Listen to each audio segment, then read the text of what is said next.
Hey guys, welcome to my video series where we learn how to EQ everything, and today on the menu we have overheads. Let's do it.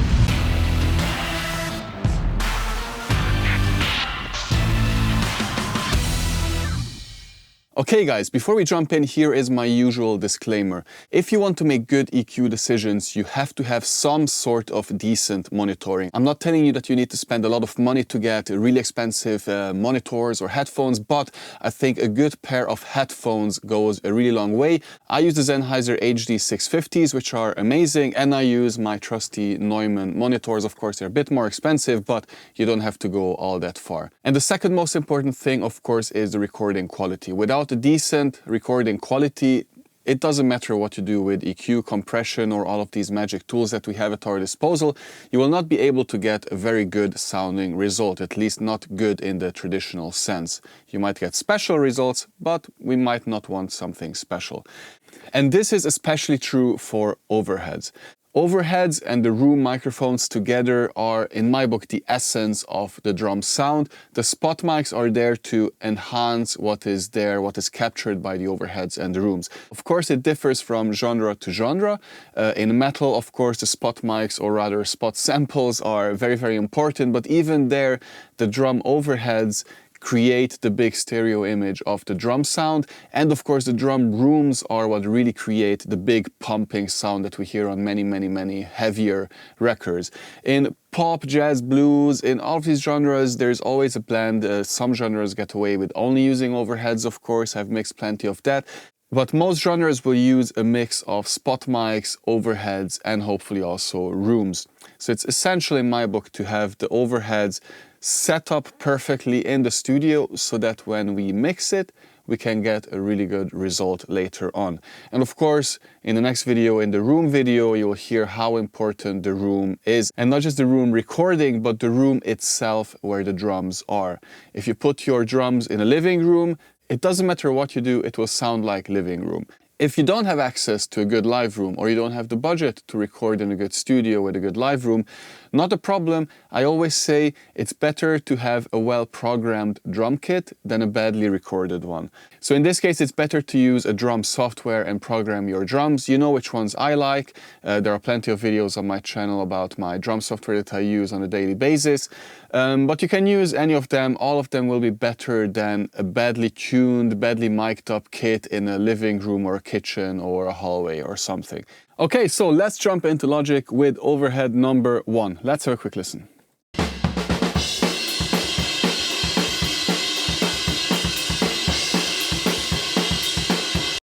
Okay, as you can hear, this is not very good. It's not a very good room. The microphone setup doesn't seem to be that good.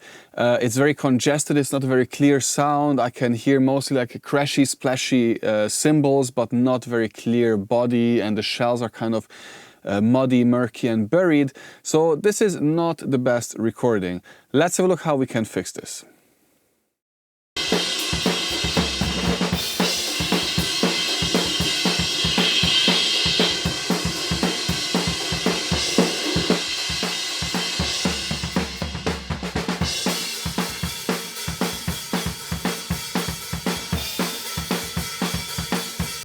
So as you can see, I made 2 little tweaks. I removed the excess harshness in the cymbals and I removed the mud in the shells. And this is kind of as far as I can go with this, unfortunately, because it is not a very good recording. It's not very clear. I wish there was more that can be done, but in this case, this is what we have to roll with. Let's have a look at before and after here.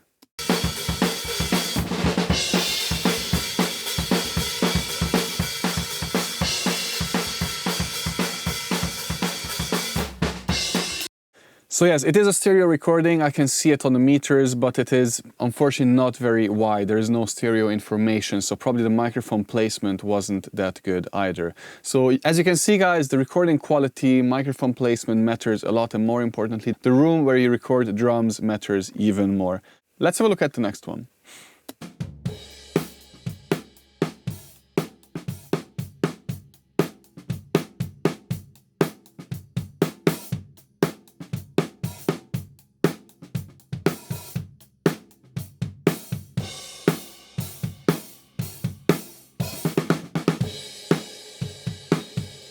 Okay, this is the opposite. This is very good. The room sounds super good, I would say. I see no problems here. As usually, I'll do a low cut first, and then let's have a look at any problematic areas.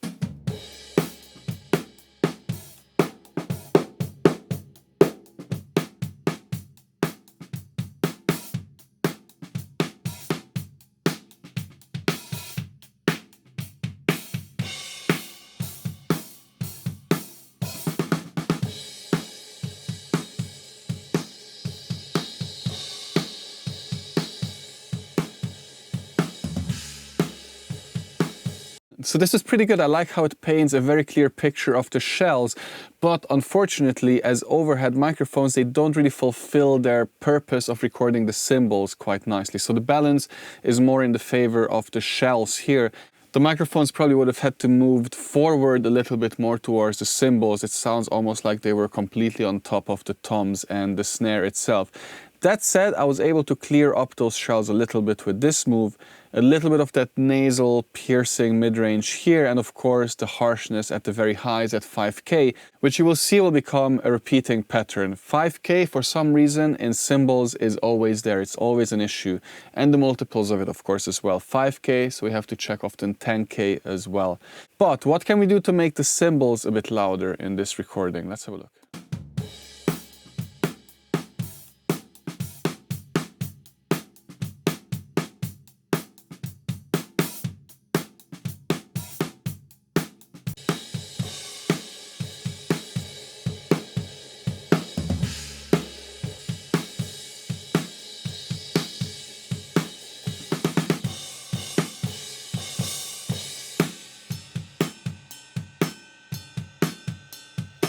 So this works quite nicely, but as you can hear, this is still mostly a snare drum microphone almost. So this might be a case to fix with compression later on. We can try that a little bit now to control a little bit the snare in this recording. Let's set up a compressor really quick, no knee.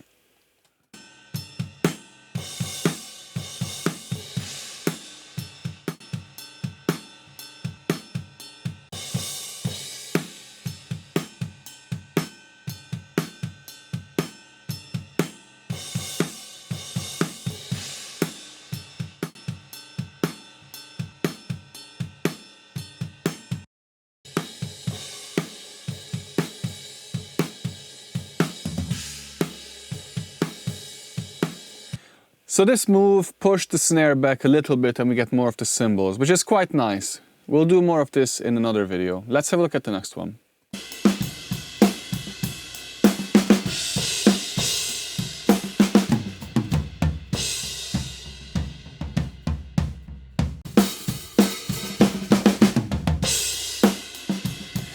This is a very good recording, I have to say. I don't know who did it, but it sounds fantastic. The room is very good, the kit sounds huge, it sounds great, and the balance is very, very good. Let's have a look. This just needs a minor cleanup. Let's have a look here.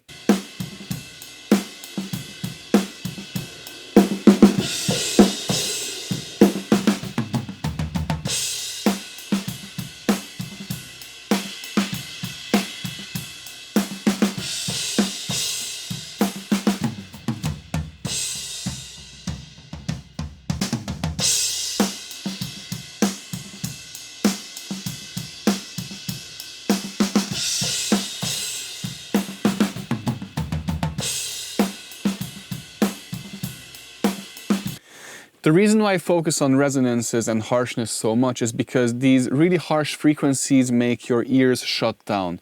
That means that your ears can't fully embrace the sound that is coming from your speakers or headphones, which gives a really uncomfortable feeling when listening to music. And I indeed hear this in a lot of commercial recordings as well. I think I mentioned before that I actually did a version of a very popular, very famous record where I removed 3.1 kilohertz a little bit across the whole album because something in the process of that production just created an excess of that frequency and I couldn't quite listen to it, and then I removed it a little bit and then it became much more open. And that was the case here as well with this 5.5K resonance in the cymbals. Let's have a listen before and after here.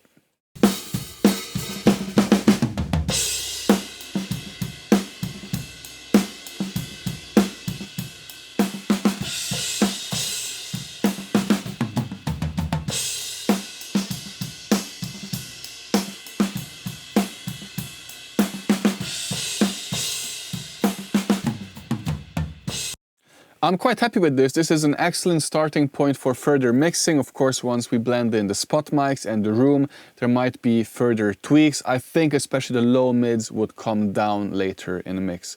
Let's have a look at the next one.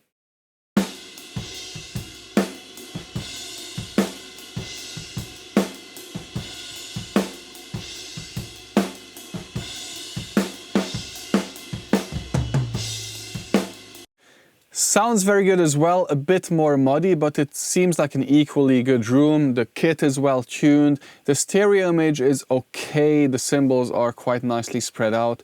Let's have a look how we can fix this.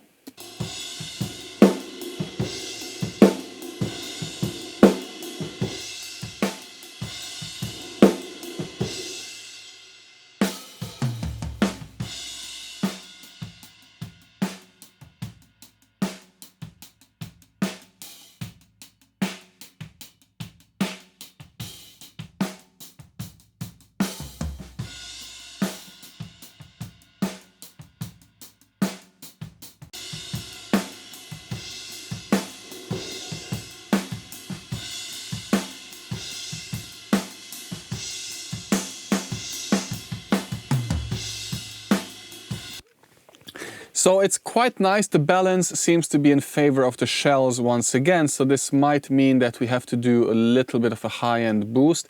I would probably use another EQ to do this in the mix later on to really set the balance between the cymbals and the shells, but let's try here nevertheless.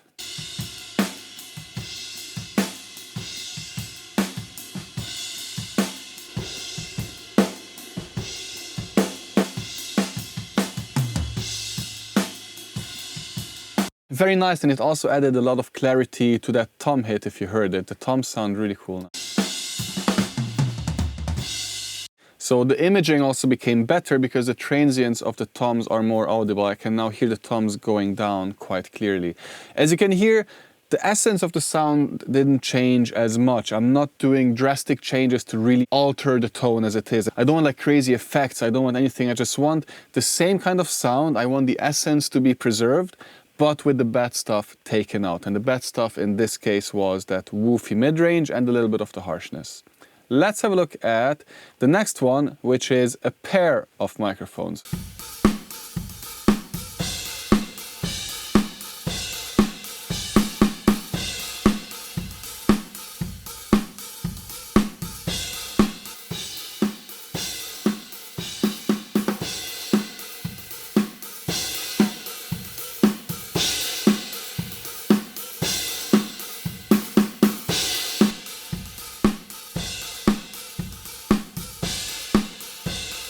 Okay, very different sound, even though this is the same recording, the same kit, the same room, the same everything, even the same take, just with two different microphone pairs. So let's have a look at how we can tweak this. Of course, before I do anything, I always go in, I select a snare hit, this is a snare, and I align my tracks perfectly so that they are in phase and in polarity. And then once we have that and we know there's no smearing of transients, which destroys every sound, then we can move ahead mixing them.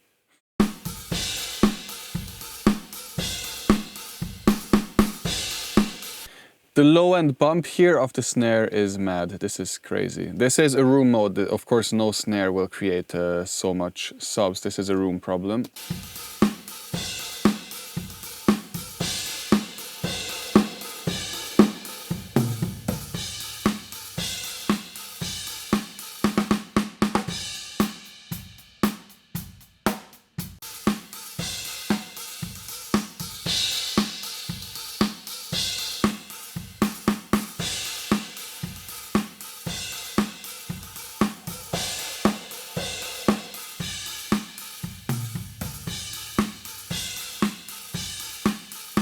So this sounds pretty good to me. I like how clear the transients have become and how we removed all of these resonant frequencies, the woofiness. Let's have a look at before and after.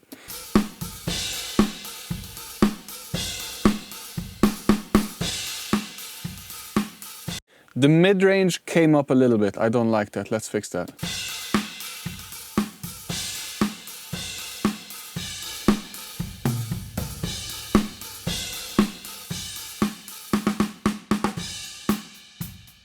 So guys, as you can see, by removing bad frequencies excessively like we did here in the low mids, other areas become more emphasized. So that's why you have to compensate for it a little bit with an EQ as well. I quite like this. Let's have a look at the second one.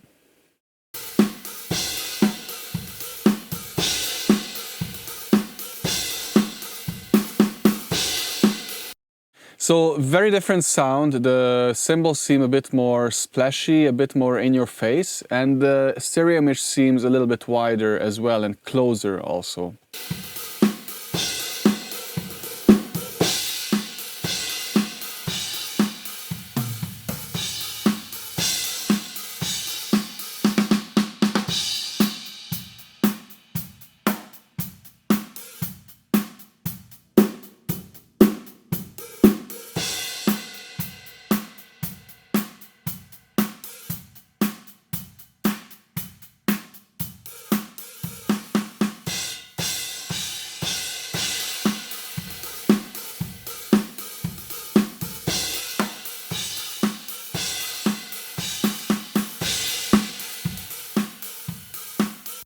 Okay, so this is quite nice. I quite like the sizzle that I get from the cymbals. It might be a bit too much, but it works. We have to see about that later.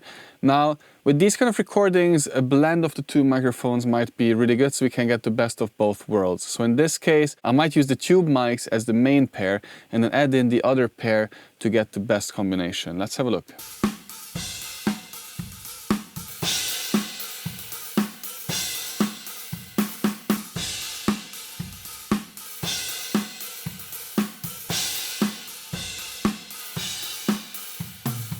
I actually prefer the second one, so let's have a look.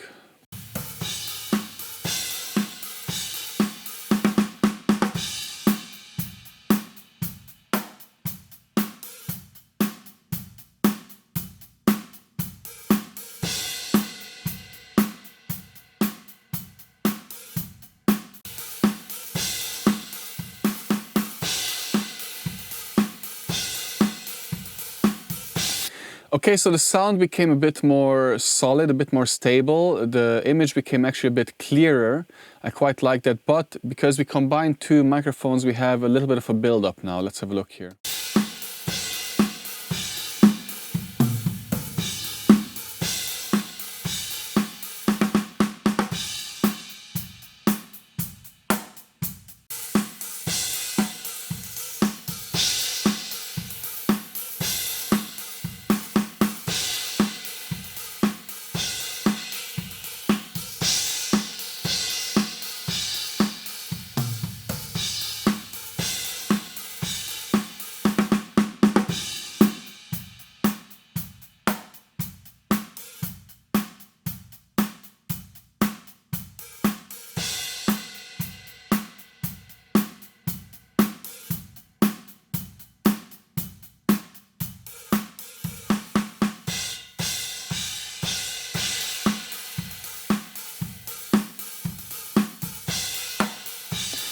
Yes, I quite like that. I get the necessary information from the cymbals, I get pretty good attack from the shells as well, and I think once we add the room mics in another video and of course the direct mics, which we have already done in previous videos, then it will be a nice and balanced sound. Let's have a look at the last pair here, which is actually a recording of my own that I did a few years ago, and I used a pair of U67s and a pair of, I believe, Cole's ribbon mics. Now, these are very good microphones, guys, of course, in a very good room with a very good drum kit and a very good drummer. We were tuning the kit for half a day. We were going through multiple kick drums, multiple toms, multiple snares.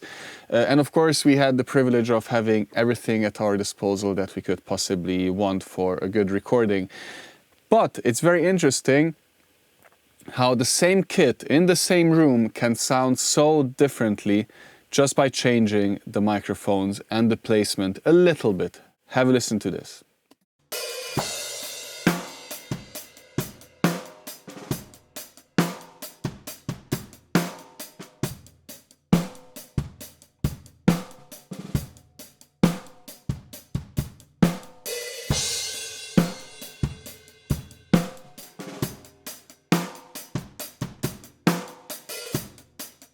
It is almost unbelievable that this even happened during the same session, guys. As you can hear, the 67s are quite tight, less room, a bit more emphasis towards the cymbals, a little bit more defined, I would say as well, whereas the ribbons are quite big and explosive. It's quite a different sound, and they both sound good. I would say the 67s not as good, I would also admit.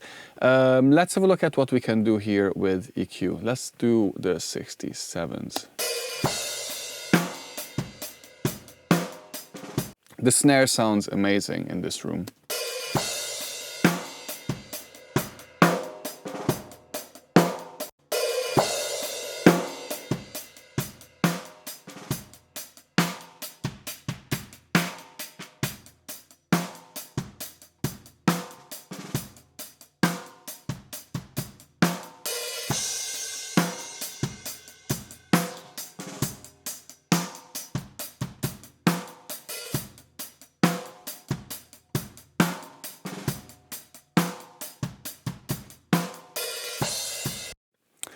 Before and after.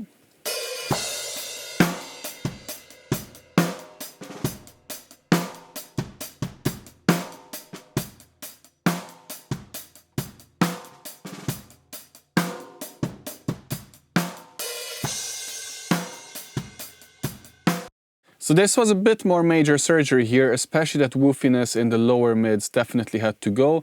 Then we had, of course, a bit of excess of the 2K nasal region, which we had to compensate for, and then we had a little bit of that harshness in the 5K range.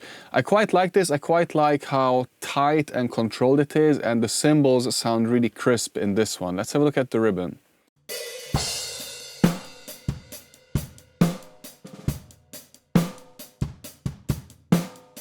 I love the punch of the kick that you get in this one.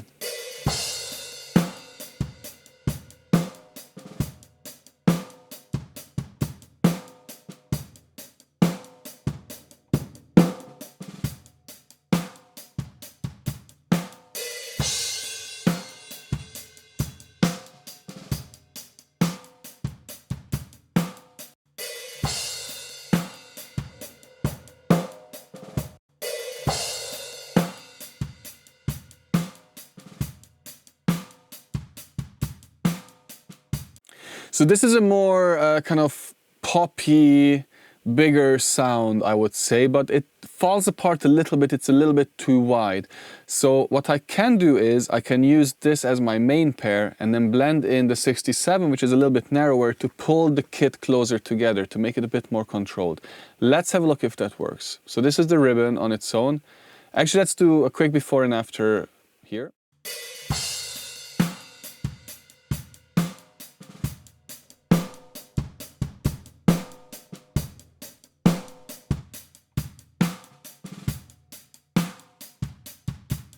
We have a bit of this 2K here again.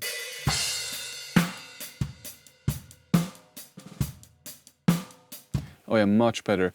Now let's have a look what happens if we blend the two together. So what I want here, what I expect is for the kit to become a bit tighter, a bit more controlled, and there's a big gap in the frequency of the ribbons, which is that beautiful mid-range, not the nasty one, but the nice mid-range, which is missing, which I hope the 67 will fill.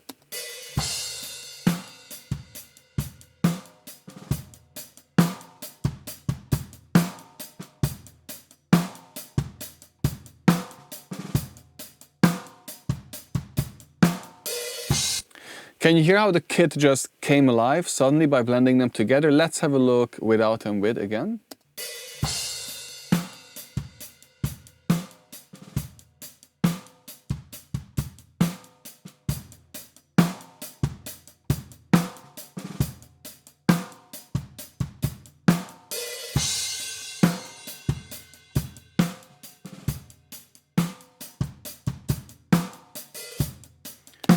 This is great, I love this. I would be happy to go with this combination, and the best thing is that I can automate this in the song as well, guys. Automation is of course a huge part of mixing, and in this case what I could do is, for instance, I could emphasize the ribbons a bit more for the chorus and use the 67s a bit more in the verse, so the drums open up and close down from section to section, and this is a way to create dynamics as well.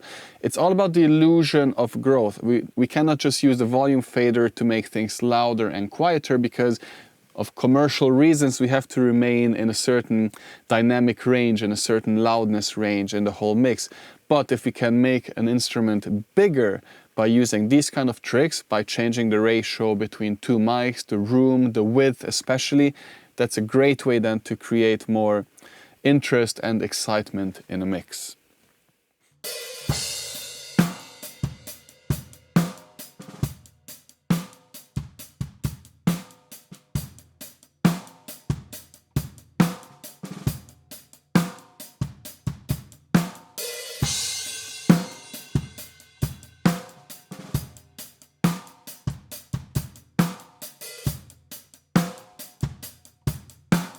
Yeah, just a little bit more mud here in the bottom when I combine the two, but that's about it. I'm super happy with this. And of course, with the spot mics blended in, which we'll do in a later video, this will come alive amazingly. So guys, I hope you liked this video. I hope you learned a little bit about how to EQ overheads and how to use multiple overhead microphones in a blend together to get hopefully quite a decent sound. Guys, as I have to say again, really good monitoring, or at least somewhat decent monitoring, is essential to make any EQ decisions. And of course, most importantly, guys, the recording quality is essential. You cannot polish a you know what, so make sure that the recording quality is great. As you can hear in the last example here between the 67 and the ribbons as well, microphone choice, but also most importantly placement makes a huge difference. Also guys, if you want one-on-one masterclasses with me, one session, multiple sessions, drums, mixing, mastering, whatever you like, I'm happy to help. Hit me up, there's a link in the description below. I'll sit down with you online or in person if you want to come over, and we can walk through your problems. I'm not gonna sell you any gear, I'm not gonna do any advertising, no sponsored content, none of that, just real talk directly with me. Guys, I'll see you in the next video when we do rooms, and until then, happy mixing. Bye bye.